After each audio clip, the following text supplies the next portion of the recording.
All right, we're back. This is Barstool Buddhas. This is Barstool Bits number 2. We did this once before. As you can see, Rip's not here. He's out working for a living today, and I've got some time off, and I thought I would do this. So, as you might have noticed if you follow us, that we haven't been around for about 6 weeks. Getting on 6 weeks. I've been out traveling around doing my job, and then when I get home, I've got projects. You know how that is. So, and the big reason is that there's been so much going on. It was kind of like just getting slammed in the head every day when you turn on the news. So I was sitting around waiting to see when and if it would be appropriate to come up with another one of these to talk about things. So there's so many people on television and all the other sources talking about the same things over and over and over again that I think the last thing people need is just another person doing the very same thing. But I wanted to bring an overview of what I see going on and maybe get some people's attention, maybe on a bigger view, maybe some things that we can do individually to shift some of the outcomes that we're seeing that are coming into focus. So I got a message for you. There used to be a saying out there that the barbarians are at the gate. Well, let me tell you something. They're not at the gate anymore. They're sitting at your kitchen table eating your lunch. Literally. And after lunch, they're probably going to shoot your racist golden retriever and start fondling your trans children. You might think that's trying to be humorous, but you know what? Look at the news. The craziness out there is just, it's almost unbounded. We're now tasked with trying to function in a truly insane world. And it is getting that way more so every day. There's a lot of things going on. Like I say, I don't want to get into too many of the news things because you probably all heard it already. Some of it's kind of dated, although the effects are not dated. They're going to continue to be with us for quite some while. And, you know, Mr. Biden's ending of the Afghanistan war after 20 years turned out to be a less than spectacular event. But he's got that going on, and the dust is settling, if it will ever settle. And so he's turned his attention to the United States. So while he had a miserable ending to Afghanistan, he's quite actively pursuing a war against the United States of America. And that's my opinion. He's enlisted the corporations and big tech to push his agenda outside what I consider constitutional bounds are. He can't get some stuff done, so he's going to let everybody else that can pressure the American citizen into complying with whatever edicts he has termed necessary to get him back in a good mood. As he said, he's losing patience with the American people. The last time I looked, the president served at the will of the American people, not the other way around. So that's a big one, and it shows you how on upside down things are right now. And the gentleman does a press conference, and somebody cuts off his mic if he goes off script. I personally want to know who that person is that's turning off the mic. I didn't vote for him, more than likely. And then along the same lines of that, Mr. Biden is seeking very actively to bankrupt the American economy by another 3-point-something trillion dollar relief package. That's a huge amount of money, horrendous amount of money that's just being printed and putting the American taxpayer in debt for the next 150 years, if we make it that far. It just proves, once again, that there is no leadership in Washington, D.C. No matter which side of the aisle that you are rooting for to win, we're all going to lose, and we're going to lose big if this goes the wrong way. So, it's kind of like we're all lemmings heading for the cliff, and we're all just plodding along behind these clowns and just letting them do what they will. Take a stand, get active, start making some noise. Because this is a democracy at this point, and we have a very vocal minority that is guiding and pushing the United States into ways that I personally don't appreciate and don't want to see it go. But, shame on us. If we indeed do have the giant majority, silent majority, it's time for the silent majority to stand up and be heard, because it won't matter much if we let it go much farther. So they will have changed the laws. They will change the way things get done in general, culture. There'll be no going back. And I'm not one of these that say we can always go back to what it was. I don't live in my grandfather's world in World War II or Korea. That world's gone. The Vietnam era's gone. The 70s, the 80s, they all changed. They go into, and mutates into something else. But there were cultural values that we held close to the heart, which are going to be made almost impossible if the new agendas are pushed through the way they're going through. So, like I say, the other side is pushing hard and using all available means to get what they want. If you're sitting on the sidelines doing nothing, you're part of the problem. So I don't want to sound like the left-wing parrots who say silence is violence, but let me tell you what, silence is defeat. You can put that one in the books. So I'm going to go somewhere with this that many people, you're going to hear the air leave the room when I bring this up because it's such a visceral reaction. And it has to do with the Texas abortion law that just was passed. And it's going to create some discontent in my personal area, I can tell you that. But what I want to bring to it is another opinion and another view, maybe. Last year, I looked these stats up. For the USA, approximately in the year 2020, 365,000 people died of COVID. Now, I thought it was more than that, but that's what the stats I found were. So we'll just go with that for this conversation. In the same time frame, approximately 865,000 legal abortions were performed. Let those numbers sink in. When you look at what is happening with the COVID deaths and everything related to COVID, shutting down not only this country, but the world, it's pretty amazing that 365,000 people in this country have resulted in lockdowns, masks, all the other things that go with it, the divisiveness in the society, everything that's led to where we are today. That many people died, and I don't know how many got sick because I didn't look that up. But then you turn around and you say 865,000 people were prevented from being born. And that's how I'm going to put that, prevented from being born in the same time period. I don't see one thing shut down, one mask being worn, one vaccination being taken, no consideration for that number, which is a staggering amount more than people who lost their lives in COVID. Now, I want to be very careful about this because I want to let people know I don't really have a side. I'm not pro-life. I'm not pro-abortion. I'm just a person in the middle trying to look at what's rational. Now, I was in the old moderate camp where, if someone was raped or there was incest, or other medical reasons why you should have to terminate a pregnancy, if there was some reasonableness to it, something in a humanitarian nature of any kind that was justifying it, I personally was like, okay, if you got to do it, you got to do it, right? But 865,000 people were prevented in this country from being born. Now, the whole argument that I can see is they don't know when life actually begins. That's a big deal for the folks on that side of it. And now they're saying the fetal heartbeat that you've been listening to with your children when you go to have the ultrasound wasn't really a heartbeat, and all this other shuffling around of justification. Well, let me just posit this particular idea. So even if we can't tell when life begins, we can certainly tell when it ends.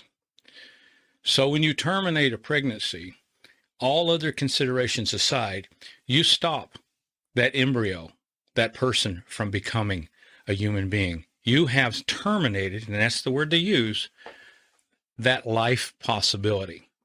So, we can argue this point till we all are dead and standing in front of our Maker. But the point is, it's death by semantics. That person no longer exists or no longer can exist. Okay, and that's 865,000 people last year. 2 or 3 years back, it was 1.2 million. That's a lot of people that didn't get here. Now, I'm not going to argue the morality, the ethics on this particular thing. I just wanted it to be a thought piece. The world is turned upside down by COVID. Heart disease, cancer, all those things, they don't even add up to 1 year's worth of abortions in this country. Think about that for a second. So, I'm not advocating for it this way or that way. I'm just saying it's a thought piece. You need to be thinking about what you're standing behind, what you're supporting. which brings up my next point. This was the most disconcerting thing I heard on this subject. There was a piece on the internet yesterday, I believe it was, where there was a lady espousing the philosophy that abortion was a woman's human right. Take that in, a human right to stop a person from being born. Now, if you think back through human history, we've had tyrants, we've had mass murders, we've had wars, all kinds of things that go on, down to simple self-defense, capital punishment issues, all that, where one group of people has asserted that they have the right to stop, up to the point of death, something from going on, to stay alive themselves. Okay, so I don't know, I'm not getting to the right or wrong of that, but that's generally where we stood. I can't think of a single instance in the history of mankind where someone posited the claim that they had a human right to stop another person from living as their basic right to do, without some kind of legalistic kind of framework to work that in. So now we have people on television telling the women of the world they have a human right to abortion. I think we need to stop right where we are and really start thinking about that. You may have a legal right to do it under the law. That's one thing. You may have a medical need and a right to do what you need to do. Not going to argue that point. But to tell the rest of the world that you have a legal right to stop someone from becoming a person or to being born, I think it's time to pause and take a few steps back and look at that. So that's my whole thing about the abortion issue. As you can tell, if you think about this, I'm not really saying that you should shut all the clinics down. I'm not saying that it's evil. I'm just saying that it's something as a human being you need to take very seriously. And it needs to be a very profound decision and necessary when you do that. So that's all I'm going to say about that, because that's going to really upset a lot of people.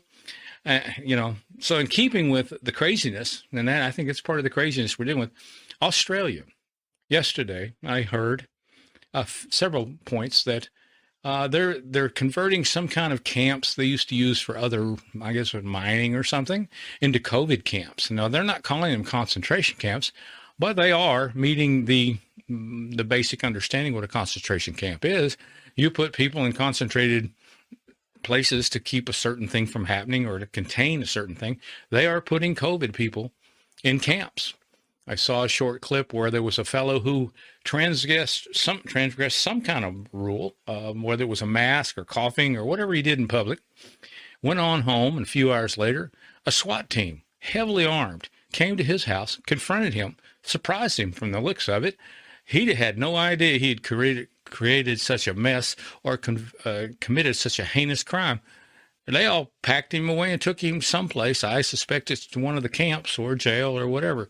But here's Australia, probably one of the top 5 democracies on the planet 5 years ago, now having concentration camps and going to people's houses with SWAT teams to pick them up for their infractions. This is crazy, people. This is danger zone stuff here for this to go on. So, the whole purpose of the things we've talked about is the craziness, and we're getting numb to it because it's coming so fast, so hard, so constantly at you that you're just getting numb. And when you get numb, you'll tend to hide. You'll tend to shut up. You'll just comply. And the people that are pushing these agendas are going to get what they want, and you will have no recourse but to submit. And I'm telling you, the time is now to do something about this. Be vocal, exercise your freedoms, exercise the freedom to think, and think clearly before you comply. There's a book out there that you probably should look into, and this is not a paid endorsement, but it's by a man named Mark Levin, who is one of the smartest people I've ever heard. He wrote a book called American Marxism. If you read this book, it's like the script for what you see happening on television. All the kind of radical agendas you see, it kind of puts them together. Lets you see there is a basis in what a lot of these folks are doing, and it's Marxism. It's based in Marxism and the whole postmodernistic thought process, and it's going to strip you of the life that you think you have if you sit and do nothing. So do look at this book. It'd be the best $15 you ever spent. If you buy it electronically, it's about $14. You go to the bookstore, it's a little more. Invest in this book. You don't have to agree with everything Mark has to say, but it'll be so obvious to you that he's not wrong much of the time. So it's a good way to inform yourself. It stimulates thought. You may disagree with it, but give it a shot. Okay, so, you know, I wanted to talk about some things here before I close. It's kind of the obituaries for today. I call it the cultural obituaries. I look around and I see things like decency, self-respect, self-reliance, mutual respect, any respect for objective values and common positive purposes that we generally used to take for granted. We didn't always live up to all those, but they were goals that we had. They were objective objective realities in the sense that we held them out as realities, an objective place to be as a standard. But now in this postmodern age where everybody is the center of their own universe, where the subjective me is the center of the universe, those values are taking a real big hit. And the one thing I say it on this show a lot is the my truth thing you hear. It's like somebody sticking a red hot iron in my left eye.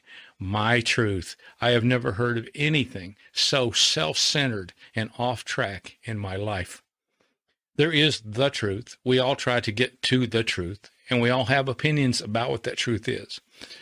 But when we posit that we have my truth and you have your truth, all these little truths running around banging into each other, somebody's going to be right, somebody's going to be wrong, and it's going to make a mess out of society. And if you don't think society's a mess, I take a look at the VMA Awards on television the other night. That was the biggest fiasco I've ever seen. That was scum bubbling at high boil on nationwide television. I have never seen such, what would you call it, decadence. You know, the communists used to call us the decadent West. The Muslim community says we're decadent and we're fallen. You know, I didn't always go along with those particular viewpoints. But when you watch something like the VMA Awards, and I'm not going to depict for you on this what it was, the whole thing was just trash. It passes for entertainment. I think the Foo Fighters were the only thing I could actually stomach. They were actually music. The rest of this, I don't know what it's supposed to be. It passes for entertainment. But to be back on track, these folks obviously have no idea what self-respect is about, mutual respect, or decency whatsoever. And if you even cast a wide net on people's opinions about what those words mean, they still come up short. Like I said, the inmates are running the asylum, and the rest of us are wondering what the hell's going on. And we don't have a long time to think about it. We need to push back. We need to find a place to stand. We need to redefine our own values, live by them, and not back down from them. Because there are a lot of forces at play right now that are telling us that we're going to have to comply with this new world they're crafting. And I don't see much about it that I like. You can form your own opinion. That's my opinion. But like I said, I'm not telling you all these things are my truth. It's my opinion. I still have an opinion, and I want to keep my opinions. You know what I mean? But looking at the whole thing, we have to understand that there's craziness out here. And you might say, well, it's their freedom to be crazy. Yes, it is. They can be crazy. They can go sit in their own little house, in their own little swimming pool, whatever it is, and be crazy as a bedbug. I don't care. But they're trying to change the government and the culture that we all live in. They want us all to play by their rules. And that's not democracy. That's not liberty. If you want to lay claim to what you have before it's too late, you need to start getting in the game, because you have to participate. I've said it on the Barstool Buddhist channel many, many times. You simply can't turn over these things to some nameless, faceless crowd who wants something. We all must be heard and we all must participate. Or if you want to put it in a sports analogy, which I hate, one fine morning you're going to wake up and it's the fourth quarter with 2 minutes left to go and you're 40 points down without a chance in the world of winning. Now, I don't like sports analogies, but that one works pretty well. So focus. Take a look at what's going on. No matter how unpleasant it looks, get at the root of what people are trying to do. Find out what your politicians are doing. You can complain to networks about the stuff that's coming across there. It might not do a lot of good, but it does you a lot of good to make the statement and take the stand. So, like I said, this is the obituaries for decency, self-respect, self-reliance, mutual respect. They're almost gone in a wide swath of the society. They mean nothing to a large percentage of people now, and that's a shame. And we need to do something about that. The cause of death is going to be malignant cultural narcissism, enabled by this postmodern subjectism, commonly expressed, like I said, in the phrase "my truth." No, don't accept that. We all have values. We should have values. We can remember values. Keep them close. Espouse those values when it's your turn to say something about what the world you want to live in. We've got to stop just numbing out and running away from what's going on. Because, I hate to be this way, but if you don't, it's coming for you. They're going to take what you got. They're going to take your beliefs. And you're going to be the odd man out. So a lot of it does rest on your individual actions. So get busy, understand what's going on, find a place to stand, find a place to act from, and take charge of your world. Talk to you next time.